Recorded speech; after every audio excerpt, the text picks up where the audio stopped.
سرکار فرماتے اللہ علم یوں نہیں چھینے گا کہ بندہ رات کو سوئے تو عالم ہو، صبح اٹھے تو جاہل ہو، نہیں، لا یقبض العلم انتزاعا ينتزع من قلوب الرجال، یوں نہیں ہوگا۔ کیسے ہوگا؟ علم والے اٹھیں گے تو علم اٹھ جائے گا۔ صحابہ کرام رضی اللہ تعالیٰ عنہم دنیا سے تشریف لے گئے، نئے نئے مسائل پیدا ہو رہے تھے، رب ذوالجلال نے حضرت امام اعظم ابو حنیفہ رحمہ اللہ تعالی کو یہ مرتبہ و مقام عطا فرمایا کہ انہوں نے دین متین کی تدوین کا یہ کام شروع کیا، اور مثال پہلے موجود تھی۔ جامع ترمذی میں حدیث شریف موجود ہے کہ سید عالم نور مجسم شفیع معظم صلی اللہ علیہ وسلم نے جب حضرت معاذ بن جبل رضی اللہ تعالیٰ عنہ کو یمن کا قاضی بنایا تو ان کو جو ارشادات فرمائے، یہ ترمذی کی جلد نمبر 2 صفحہ نمبر 330 حدیث نمبر 1327 باب ما جاء فی القاضی کیف یقضی، اس میں یہ حدیث موجود ہے۔ جب حضرت معاذ بن جبل کو ہمارے نبی علیہ الصلوۃ والسلام یمن بھیج رہے تھے تو ان سے پوچھا کیف تقضی یا معاذ، معاذ یہ بتاؤ کہ تم فیصلہ کیسے کرو گے، تمہیں جو میں یمن بھیج رہا ہوں، یمن والوں کو خط لکھ دیا ہے کہ ان کا کہنا ماننا ہے، مسئلہ تمہارے پاس آئے گا، بتاؤ مسئلے کا حل کیسے بیان کرو گے؟ تو حضرت معاذ بن جبل رضی اللہ تعالیٰ عنہ کہنے لگے اقضی بما فی کتاب اللہ، جو کچھ اللہ کے قرآن میں ہے میں اس کو پڑھ کے فیصلہ کر دوں گا۔ تو میرے آقا صلی اللہ علیہ وسلم نے ارشاد فرما ان لم یکن فی کتاب اللہ، ایک میں ان لم تجد فی کتاب اللہ، اگر کتاب اللہ میں تم نہ پا سکو تو پھر کیا کرو گے؟ کہتے ہیں فبسنت رسول اللہ صلی اللہ علیہ وسلم، تو پھر مسئلہ جو کرنٹ ایشو ہوگا میں سنت سے اس کا حل پیش کر دوں گا۔ اب اس کے بعد تیسرے نمبر پر میرے آقا صلی اللہ علیہ وسلم نے فرمایا فَإِن لَمْ يَكُنْ فِي سُنَّةِ رَسُولِ اللَّهِ صلی اللہ علیہ وسلم، اگر وہ مسئلہ سنت رسول صلی اللہ علیہ وسلم میں نہ ہو یا تم نہ پاؤ، کیونکہ اس وقت تک بھی پورا قرآن بھی نہیں اترا تھا، ساری سنت بھی نہیں آئی تھی، اگر نہ ہو یا تم نہ پاؤ سنت میں تو پھر کیا کرو گے؟ تو حضرت معاذ بن جبل نے یہ نہیں کہا محبوب میں تو منہ کو تالا لگا کے بیٹھ جاؤں گا، کیونکہ یا تو قرآن ہے یا سنت ہے، اس کے بعد تو کچھ ہے ہی نہیں، میں نہیں بولوں گا۔ حضرت معاذ بن جبل کیا جواب دیتے ہیں؟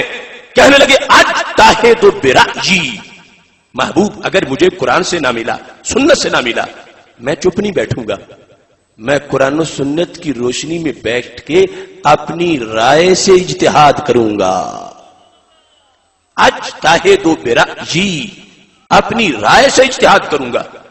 اب یہ سن کے ہمارے نبی علیہ السلام نے یہ نہیں فرمایا تمہاری رائے کا کیا مرتبہ ہے، تم کون ہوتے ہو میرے دین میں رائے داخل کرنے والے؟ معاذ بن جبل بس قرآن بس سنت، آگے تو دروازہ بند ہے۔ ہرگز میرے آقا صلی اللہ علیہ وسلم نے یہ جملہ ارشاد نہیں فرمایا، پہلے تو حضرت معاذ بن جبل کی اپنی سوچ تھی اور پھر حدیث تقریری بن گئی۔ جب میرے نبی علیہ السلام نے صداقت کی تصدیق کی مہر لگا دی کہ معاذ بن جبل کہہ رہے ہیں اگر مجھے قرآن سے مسئلہ نہ ملا تو سنت سے مسئلہ نہ ملا تو پھر اجتہد برأیی، اپنی رائے سے میں مسئلے کو بیان کروں گا، میں اجتہاد کر کے مسئلے کو بیان کروں گا۔ جب حضرت معاذ بن جبل نے یہ جواب دیا تو ہمارے آقا علیہ الصلوۃ والسلام نے کیا فرمایا؟ الحمدللہ الذی وفق رسول اللہ صلی اللہ علیہ وسلم، ساری تعریفیں اس خدا کی ہیں جس خدا نے میرے گورنر کو حق بات کہنے کی توفیق عطا فرما دی ہے۔ اب دیکھو آج نعرہ لگانا آسان ہے کہ قرآن و سنت کے ہوتے ہوئے فقہ کی ضرورت کیا ہے؟ میں پوچھتا ہوں قرآن و سنت کے ہوتے ہوئے حضرت معاذ بن جبل کی رائے کی حیثیت کیا ہے؟ آج تقلید کو شرک فی الرسالت کہنے والے جواب دے کہ کیا معاذ بن جبل اللہ کے رسول ہیں کہ ان کی تقلید یمن والوں پر لازم کر دی گئی؟ وہ تو صحابی رسول علیہ السلام ہیں، ابھی وحی اتر رہی تھی اور تقلید شخصی کا جھنڈا پھر بھی لہرا رہا تھا۔ نبی اکرم نور مجسم شفیع معظم صلی اللہ علیہ وسلم حضرت معاذ بن جبل کو یہ کہہ رہے تم نے مسئلہ بیان کرنا ہے، کس سے؟ قرآن سے، پھر سنت سے، اس کے بعد اپنی رائے سے اجتہاد. اور یمن والوں کو کہا ہے جو انہوں نے بیان کرنا اسے تم نے شریعت سمجھنا ہے. رائے ان کی ہے، شریعت میری ہے، اس پہ عمل کرنا ہے. ایک مرتبہ دبئی میں اس پر مناظرہ ہو رہا تھا. مجھے وہ کہنے لگے یہ جو تم حدیث پیش کرتے ہو یہ تو اس وقت کی بات ہے جب ابھی رسول اکرم نور مجسم شفیع معصم صلی اللہ علیہ وسلم ابھی ظاہری حیات میں موجود تھے، اور تم تو آج تقلید کرتے ہو، آج کی کوئی حدیث پیش کرو. تو میں نے کہا خود آپ اپنے دام میں صیاد آ گیا کہ جس وقت ہمارے آقا صلی اللہ علیہ وسلم تشریف فرما تھے ظاہری حیات میں، ابھی تو قرآن کا نزول ہو رہا تھا، وحی کا دروازہ بند نہیں ہوا تھا. سرکار فرما سکتے تھے معاذ بن جبل تیسرے نمبر پر ابھی اجتہاد نہ لاؤ. کیوں؟ میں تو خود تمہارے سامنے موجود ہوں. سارا قرآن ابھی نہیں اترا، جو تمہیں آتا ہے اس کے بعد بھی اترے گا. تو مجھ سے رابطہ کرنا تاکہ بعد میں اترنے والے قرآن میں تیرے مسئلے کا ہو سکتا حل موجود ہو. اور ابھی ساری سنت نہیں آئی، میں ابھی سنت روزانہ دے رہا ہوں. اگر مسئلے کا حل تجھے نہ ملے تو مجھ سے رابطہ کرنا. سرکار نے اس وقت اجازت دے دی کہ جتنا تجھے آتا ہے اس کی روشنی میں جو رائے سے اجتہاد کرو گے میں نے اس کو قانونی حیثیت عطا فرما دی ہے. تو میں نے کہا جب وحی کا نزول ہو رہا تھا اور سنت سامنے تھی اس وقت بھی رائے مجتہد پر عمل ہو گیا تو اب تو اور کوئی چارہ ہی نہیں رہا. وحی اترتی نہیں، سرکار دو عالم نور مجسم شفیع معصم صلی اللہ علیہ وسلم آخری نبی ہے، وحی کا دروازہ بند ہو گیا. اب اس کے بعد تو اور کوئی رستہ ہی نہیں ہے. جب وحی اتر رہی تھی مجتہد کے اجتہاد اور اس کی تقلید کا جھنڈا لہرا رہا تھا. آج تو بطریق اولا اس جھنڈے کو ہر طرف لہرانا چاہیے. اور دوسری طرف جہاں تک اس بات کا معاملہ ہے کہ بات کے لیے مخصوص حکم ہو تو طبرانی نے موجم اوسط میں اس حدیث کو روایت کیا.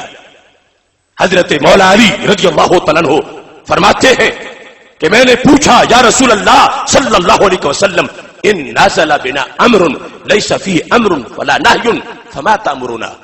اگر کوئی ایسا کرنٹ ایشو آ جائے جس کے بارے میں امر بھی نہ ہو نہی بھی نہ ہو تو کیا حکم ہے آپ کا محبوب، ہم کیا کریں؟ اب سرکار نے یہ نہیں فرمایا علی یہ تو ہو ہی نہیں سکتا کہ امر بھی نہ ہو نہی بھی نہ ہو، یہ تو صورت ہی نہیں ہو سکتی. پوچھا امر بھی نہ ہو کہ کرنا ہے، نہی بھی نہ ہو کہ یہ کام نہیں کرنا، ہم کیا کریں؟ تو میرے آقا علیہ السلام نے فرمایا شاور الفقہاء والعابدین. علی فقیہ سے مشورہ کرو اور صوفی سے مشورہ کرو.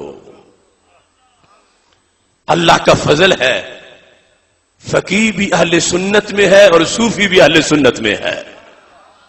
شاور الفقہاء والعابدین، شاور الفقہاء والعابدین، فقہاء اور عابدین کے پاس جانا، جو وہ بتائیں گے وہ میری شریعت ہوگی، اس کی تم پیروی کرنا. اس بنیاد پر سید عالم نور مجسم شفیع معظم صلی اللہ علیہ وسلم نے خود یہ رستہ دکھایا. ہر چیز قرآن و سنت میں ہے، ہر چیز ہے، لیکن اس کے محل وقوع کے لیے آنکھ کی بھی ضرورت ہے کہ کہاں ہے وہ، کس طرح ہے.